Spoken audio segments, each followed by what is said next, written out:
50 ವರ್ಷಗಳ 1947 48ರಿಂದ ಇಲ್ಲಿವರೆಗೆ ಅದು ಮಾಡಿದಂಥ ದಾಳಿಗಳನ್ನು ನೋಡಿದಾಗ ಸಹಜ ಅನ್ನಿಸ್ತದೆ. 50-60 ವರ್ಷಗಳಿಂದ ಮಾಡಿದಂಥದ್ದು ಇದು ಇವತ್ತು ಅದು ಅಂತ್ಯ ಆಗ್ತಾಯಿದೆ ಅಂತ.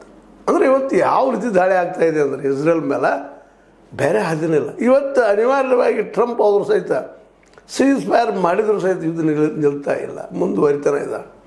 ನಮ್ಮ ಕಂಡೀಷನ್ಗಳು ಒಪ್ಪಬೇಕು ಅನ್ನುವಂಥ ಮಾತು ಜೊತೆಗೆ ಹೋಮ್ರೂಜ್ ಇದು ನಿಮಗೆ ಗೊತ್ತಿದೆ, ಜಲಸಂಧಿ ಅಲ್ಲಿದ್ದ ಹಡಗುಗಳೆಲ್ಲ ದಾಟಬೇಕು, ಹೋಗ್ಬೇಕು. ಜಗದ 60% ತೇಲೆಲ್ಲ ಅಲ್ಲಿದ್ದು ಹೋಗ್ಬೇಕು, ಗ್ಯಾಸ್ ಅಲ್ಲಿದ್ದು ಹೋಗ್ಬೇಕು. ಇವತ್ತು ಅದನ್ನು ಬಂದ್ ಮಾಡಿಬಿಟ್ಟದ. ಸ್ಟಾರ್ಟ್ ಮಾಡೋದು ಧಮಕಿ ಕೊಟ್ಟರು ಸಹಿತ 48 hours ಧಮಕಿ ಕೊಡ್ತೀವಿ USA. ಅದೇನು ಸಾಧ್ಯ ಇಲ್ಲ ಅದು ಗೊತ್ತಾದಾಗ 5 ದಿನ ತಾನೇ ಟೈಮ್ ತೊಗೊಂಡು ಶನಿವಾರವರೆಗೆ. ಆದರೂ ಅವ್ರ ಮಾತನ್ನು ನಂಬೋದ. ಇರಾನ್ ತನ್ನ ದಾಳಿಯನ್ನು ಮುಂದುವರ್ಸೇ ಬಿಟ್ಟದ. ಎಲ್ಲಿವರೆಗೆ ಅಮೇರಿಕ ಪೂರ್ತಿ ಸುಣ್ಣಾಗಿ ಹೌದಪ್ಪ ನಿನ್ನ ಕಂಡೀಷನ್ ಒಪ್ತೀನಿ ಅಂದಾಗ ಮಾತ್ರ ಇದು ನಿಲ್ಲುವಂಥದ್ದು.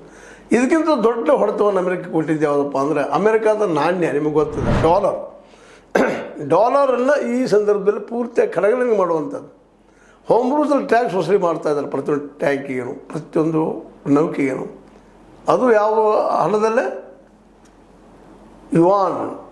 ಯುವಾನ್ ನಾಣ್ಯಗಳನ್ನ ಕೇಳ್ತಾ ಇದ್ದಾರೆ, ಆ ದುಡ್ಡನ್ನು ಕೇಳ್ತಾ ಇದ್ದಾರೆ. ಅಂದರೆ ನಿಧಾನಕ್ಕೆ ವಿಶ್ವವನ್ನು ಆಳುವ ದುಡ್ಡು ಯುವಾನ್ ಆಗುವಂಥದ್ದು ಅಂತ. ಇದು ಗಾಬರಿ ಆಗಿಬಿಟ್ಟದೆ ಇವತ್ತು ಅಮೇರಿಕಾಗೆ. ಅದ್ರ ಜೊತೆಗೆ ದಾಳಿ ಮಾಡೋಣಂಥದ್ದು ಇವತ್ತು ಚೈನಾ ಬಂದು ನಿಂತುಬಿಟ್ಟದ. ಚೈನಾದ ಎದುರು ಹಾಕ್ಕೊಳ್ಳೋದಪ್ಪ ಅಂದರೆ ಇವತ್ತು ಈಗಾಗಲೇ ತನ್ನ ಶಕ್ತಿ ಗೊತ್ತಾಗಿದೆ ಅಮೇರಿಕೆಗೆ.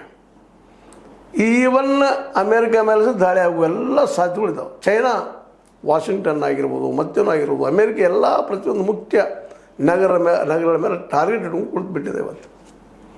ಹೀಗಾಗಿ ಅಮೇರಿಕೆಗೆ ನುಂಗಲಾರದ ಬಿಸಿ ತುಪ್ಪ.